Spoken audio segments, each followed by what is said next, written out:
ओम।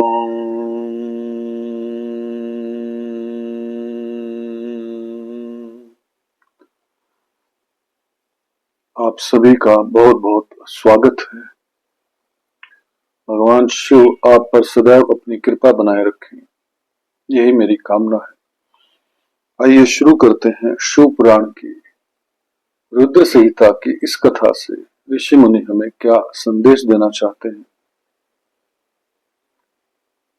Topic है नंदीश्वर द्वारा शुक्राचार्य का अपहरण और शिव द्वारा उनका निगला जाना।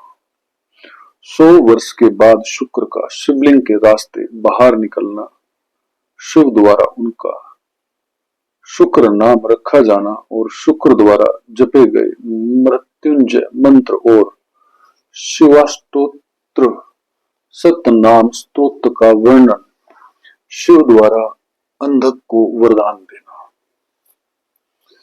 व्यास जी ने पूछा, महाबुद्धिमान सनत कुमार जी, जब वह महान भयंकर एवं रोमांचकारी संग्राम चल रहा था, उस समय त्रिपुरारी शंकर ने दैत्य गुरु विद्वान शुक्राचार्य को निगल लिया था। यह घटना मैंने संक्षेप में ही सुनी है, अब आप उसे विस्तार पूर्वक वर्णन कीजिए। पिनाकधारी शिव के उदर में जाकर उन महायोगी शुक्राचार्य ने क्या किया था? शंभु की जठार अग्नि ने उन्हें जलाया क्यों नहीं? भृगुनंदन बुद्धिमान शुक्र भी तो कल्पनांतकालीन अग्नि के समान उग्र तेजस्वी थे। वे शंभु के जठर पंचस्व से कैसे निकले? उन्होंने कैसे और कितने काल तक आराधना की थी? तात उन्हें जो मृत्यु का शमन करने वाली उमर विद्या प्राप्त हुई, वह विद्या कौन सी है जिससे मृत्यु का निवारण हो जाता है? मुने लीला विहारी देवादि देव भगवान शंकर के त्रिशूल से छूटे हुए अंधक को गणाध्यक्षता की प्राप्ति कैसे हुई? तात मुझे शिव लीला अमृत श्रवण करने की विशेष लालसा है, अतः आप मुझ पर कृपा करके वह सारा वृत्तांत पूर्ण रूप से वर्णन कीजिए। ब्रह्मा जी कहते हैं कि अमित तेजस्वी व्यास जी के इन वचनों को सुनकर सनत कुमार शिव जी के चरण कमलों का स्मरण करके कहने लगे। सनत कुमार जी ने कहा, मुनिवर, भगवान शंकर की प्रथमों की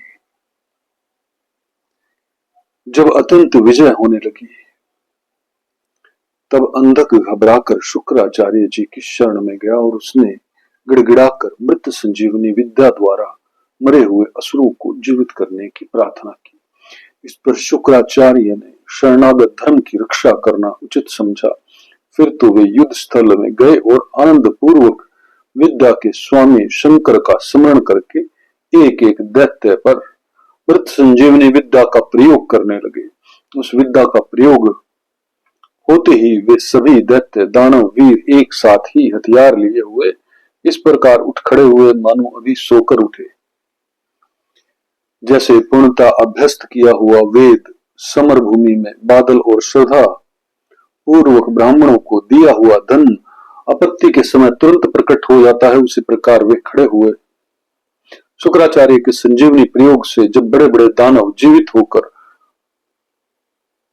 प्रमथों को बुरी तरह मारने लगे, तब प्रमथों ने जाकर परमेश्वर शिव को यह समाचार सुनाया। तब शिव जी ने कहा, नंदिन, तुम अभी तुरंत ही जाओ और दैत्यों के बीच से द्विज श्रेष्ठ शुक्राचार्य को उसी प्रकार उठा लाओ जैसे बाज लवाक्य को उठा लेता है। सनत कुमार जी कहते हैं कि महर्षि वृषभध्वज के यूं कहने पर नंदी सांड के समान बड़े जोर से गरजे और तुरंत ही सेना को लांग कर उस स्थान पर जा पहुंचे जहां भृगु वंश के दीपक शुक्राचार्य विद्यमान थे, विराजमान थे। वह समस्त दैत्यों हाथों में पाश खड़ग वृक्ष पत्थर और पर्वत खंड लिए हुए उनकी रक्षा कर रहे थे। यह देखकर बलशाली नंदी ने उन दैत्यों को क्षुब्ध करके शुक्राचार्य का उसी प्रकार अपहरण कर लिया जैसे सर्व हाथी को उठा ले जाता है। महाबली नंदी द्वारा पकड़े जाने पर शुक्राचार्य के वस्त्र खिसक गए, उनके आभूषण गिरने लगे और केश खुल गए। तब देव शत्रु दानव उन्हें छुड़ाने के लिए सिंहनाद करते हुए नंदी के पीछे दौड़े और जैसे मेघ जल की वर्षा करते हैं उसी प्रकार नंदीश्वर के ऊपर वृज्ज, त्रिशूल, तलवार, फरसा, बरेठी और गोफन आदि अस्त्रों की उग्र वृष्टि करने लगे। तब उस देवासुर संग्राम के विकराल रूप धारण करने पर गणाधिराज नंदी ने अपने मुख की आग से सैकड़ों शस्त्रों को भस्म कर दिया और उन रघुनंदन को दबोचकर शत्रु दल को व्यथित करते हुए वे शिव जी के समीप आ पहुंचे तथा शीघ्र ही उन्हें निवेदन करते हुए बोले, भगवान ये शुक्राचार्य उपस्थित है।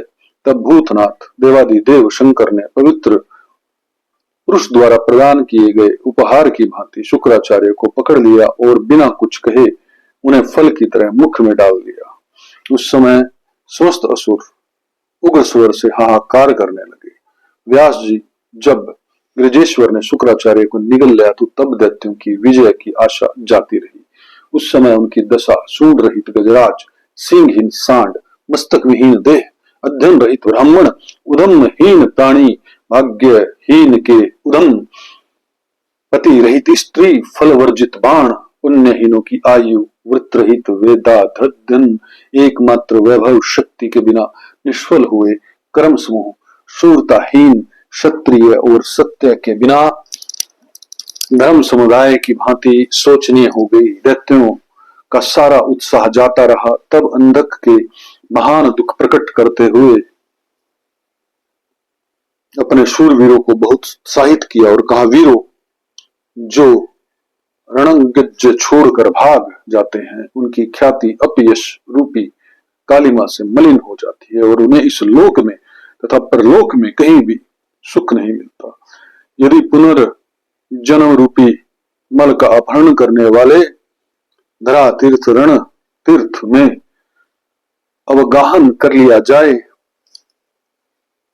तो अन्य तीर्थों में स्नान, दान और तप की क्या आवश्यकता तथा इनका फल रणभूमि में प्राण त्याग करने से ही प्राप्त हो जाता है। दैत्यराज की इस वचन को सुनकर पूर्ण रूप के से धारण करके वे दैत्य तथा दानव रणभेरी बजाकर रणभूमि में प्रथम गणों पर टूट पड़े और उन्हें मथने लगे तथा बाण, खड्ग, वज्र, सरीखे, कठोर पत्थर, सुंडी, बिंदीपाल, शक्ति, भाले, फरसे, खदवाड़, पटिश, त्रिशूल, लकुट और मुसलों द्वारा परस्पर प्रहार करते हुए भयंकर मार काट मचाने लगे। इस प्रकार अत्यंत घमासान युद्ध हुआ। इस बीच विनायक, स्कंद, नंदी, सोमनंदी, वीर, नगम्य और महाबली वैशाख आदि उग्र गणों ने त्रिशूल शक्ति बाण समूहों की धारावाहिक वर्षा करके अंधक को अंधा बना दिया। फिर तो प्रमथों तथा असुरों की सेनाओं में महान कोलाहल मच गया। उस घोर शब्द को सुनकर शंभु के उदर में स्थित शुक्राचार्य आश्चर्य रहित वायु की भांति निकलने का मार्ग ढूंढते हुए चक्कर काटने लगे। उस समय उन्हें रुद्र के उदर में पाताल सहित सातों लोक, ब्रह्मा, नारायण, इंद्र, आदित्य और अप्सराओं के विचित्र भुवन व परमार्थ सुर संग्राम भी दिख पड़ा। इस प्रकार वे 100 वर्षों तक शिव जी की कुशी में चारों ओर भ्रमण करते रहे, परंतु उन्हें उसी प्रकार कोई छिद्र नहीं दिख पड़ा जैसे दुष्ट की दृष्टि सदाचारी के छिद्रों को नहीं देख पाती। तब रघुनंदन ने शैव योग का आश्रय ले एक मंत्र का जप किया। उस मंत्र के प्रभाव से वे शंभु के जठर से शुक्र रूप में लिंग मार्ग से बाहर निकले। तब उन्होंने शिव जी को प्रणाम किया। गौरी ने उन्हें पुत्र रूप में स्वीकार कर लिया और विघ्न रहित बना दिया। तदंतर करुणा सागर महेश्वर रघुनंदन शुक्राचार्य के वीर्य के रास्ते निकला हुआ देखकर मुस्कुराते हुए बोले। महेश्वर ने कहा, भृगुनंदन, चूंकि तुम मेरे लिंग मार्ग से शुक्र की तरह निकले हो, इसलिए अब तुम शुक्र कहलाओगे। जाओ, अब तुम मेरे पुत्र हो गए। सनत कुमार जी कहते हैं, मुनीश्वर देवेश्वर शंकर के यूं कहने पर सूर्य के सदृश कांतिमान शुक्र ने पुनः शिव जी को प्रणाम किया और वे हाथ जोड़कर स्तुति करने लगे। शुक्र ने कहा, भगवान, आपके पैर, सिर, नेत्र, हाथ और भुजाएं अनंत है। आपकी मूर्तियां की भी गणना नहीं हो सकती। ऐसी दशा में मैं आपकी स्तुत्य कि सिर झुकाकर किस प्रकार स्तुति करूं। आपकी 8 मूर्तियां बताई जाती हैं और आप अनंत मूर्ति भी हैं। आप संपूर्ण सुरों असुरों की कामना पूर्ण करने वाले हैं तथा अनिष्ट दृष्टि से देखने पर आप संहार भी कर डालते हैं। ऐसे सत्वन के योग्य आपकी मैं किस प्रकार स्तुति करूं। सनत कुमार जी कहते हैं कि मुने, इस प्रकार शुक्र ने शिव जी की स्तुति करके उन्हें नमस्कार किया और उनकी आज्ञा से वह पुनः दानवों की सेना में प्रविष्ट हुए, ठीक उसी तरह जैसे चंद्रमा मेघों की घटा में प्रवेश करते हैं। व्यास जी, इस प्रकार रणभूमि में शंकर ने जिस तरह शुक्र को निगल लिया था वह वृत्तांत तो तुम्हें सुना दिया। अब शंभु के उदर में शुक्र ने जिस मंत्र का जप किया था उसका वर्णन सुनो। मित्रों, ये एक बहुत बड़ा मंत्र है और इसे बोल पाना भी संभव नहीं है। लगभग एक स्तोत्र की तरह ही है ये भी। तो आप इस मंत्र को किसी गुरु से ही ग्रहण करें। इस श्रेष्ठ मंत्र का जप करके शंभु ने जठर पंचर से लिंग के रास्ते उत्कट वीर्य की तरह निकले थे। उस समय गौरी ने उन्हें पुत्र रूप से अपनाया और जगदीश्वर शिव ने अजर अमर बना दिया। तब वे दूसरे शंकर के सदृश शोभा पाने लगे। 3000 वर्ष व्यतीत होने के पश्चात वे ही वेद निधि मुनीश्वर शुक्र पुनः इस भूतल पर महेश्वर से उत्पन्न हुए। उस समय उन्होंने धैर्यशाली एवं तपस्वी दानवराज अंधक को देखा। उसका शरीर सूख गया था और वह त्रिशूल पर लटका हुआ परमेश्वर शिव का ध्यान कर रहा था। महादेव देवताओं में महान विरूपाक्ष, विकराल, अदृच, चंद्र धारण करने वाले, अमृत स्वरूप, शाश्वत, सनातन, स्थाणु समाधिस्थ होने पर ठूंड के समान स्थिर नीलकंठ, गले में नील चिन्ह धारण करने वाले, पिनाक नामक धनुष धारण करने वाले, वृषभाक्ष, वृषभ के नेत्र शरीर से सरीखे विशाल नेत्रों वाले, महाज्ञ, महान रूप से जानने योग्य पुरुष, अंतर्यामी, सर्व का मद, संपूर्ण कामनाओं को पूर्ण करने वाले, कामारी, कामदेव के कामदहन, कामदेव को दग्ध कर देने वाले, काम रूप, इच्छा अनुसार रूप धारण करने वाले, कपर्दी, विशाल जटाओं वाले, विरूप, विकराल रूपधारी, गिरीश, गिरिवर, कैलाश पर शयन करने वाले, भीम, भयंकर रूप वाले, सकी, बड़े बड़े जबड़ों वाले, रक्तवासा, लाल वस्त्र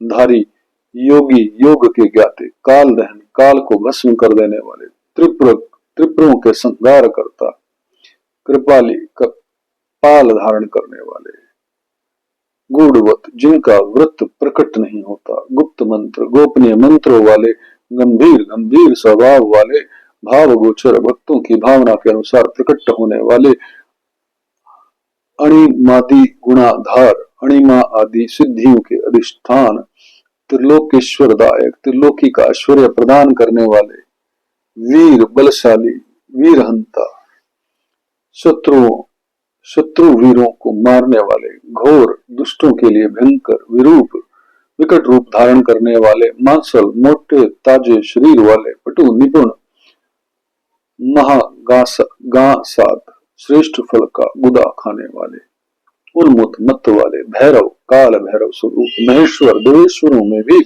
श्रेष्ठ, तरलोक्य द्रावण, त्रिलोकी का विनाश करने वाले, लुब्ध स्वजनों के लोभी, लुत्थक, महाव्याघ्य रूप, यज्ञ सूदन, दक्ष यज्ञ के विनाशक, कृति कासुत युक्त, कृतिकाओं के पुत्र स्वामी कार्तिकेय से युक्त, उन्मत्त का सा शेष वेश धारण करने वाले, कृतवासा, गजासुर के चमड़े को ही वस्त्र रूप में धारण करने वाले, गजकृति परिधान हाथी का चर्म लपेटने वाले, शुद्ध भक्तों का कष्ट देखकर शुद्ध होने वाले, गजभूषण,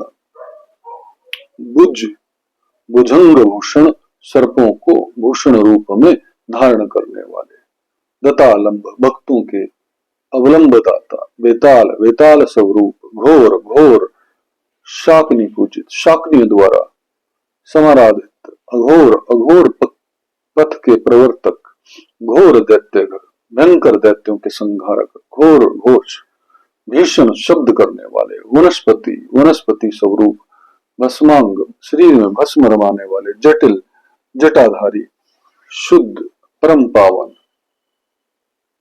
भेरुंड, सत्य सेवित, सैकड़ों भेरुंड नामक पक्षियों द्वारा सेवित, भूतेश्वर, भूतों के अधिपति, भूतनाथ, भूत गुणों के स्वामी, पंचभूताश्रित, पंचभूतों को आश्रय देने वाले,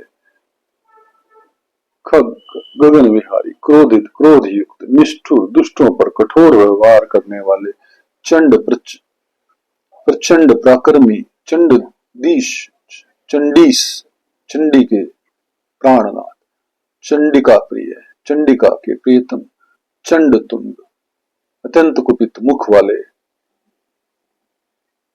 गरुत्मा, गरुड़ स्वरूप, निस्तृष्ट, खड़ग स्वरूप, सब भोजन, सब का भोग लगाने वाले, लेलिहान, कुद्र होने पर जीव लपलपाने वाले, महारौद्र, अत्यंत भयंकर, मृत्यु, मृत्यु स्वरूप, मृत्यु गोचर, मृत्यु की भी पहुंच से प्रेम, मृत्योरपरण, मृत्यु, मृत्यु के भी काल, महासेन, विशाल सेना वाले, कार्तिक स्वरूप, शमशान वासी, शमशान एवं अरण्य में विचरने वाले, राग प्रेम स्वरूप, विराग, आसक्ति रक्त, रागांध प्रेम से मस्त रहने वाले, वीतराग वैरागी, स्तार्थी, तेज की असंख्य चिंगारियों से युक्त, सत्व, सत्व गुण स्वरूप, रज, रजोगुण, तम, तमोगुण, वासानुज, धर्म, धर्म स्वरूप, अधर्म, अधर्म स्वरूप, वासावनुज, इंद्र के छोटे भाई, उपेंद्र स्वरूप, सत्य, सत्य रूप, असत्य, सत्य से भी परे, सदूप, उत्तम रूप वाले, असद्रूप, विभत्स रूपधारी, अहेतुक, हेतु रहित, अर्धनारीश्वर, आधा पुरुष और आधा स्त्री का रूप धारण करने वाले, भानु स्वरूप, सूर्य स्वरूप, भानु कोटि, सतप्रभ, कोटि सत्य सूर्यों के समान प्रभावशाली, यज्ञ, यज्ञ स्वरूप, यज्ञपति, यज्ञेश्वर, रुद्र, संहार करता, ईशान, ईश्वर, वरद, वरदाता, शिव, कल्याण स्वरूप।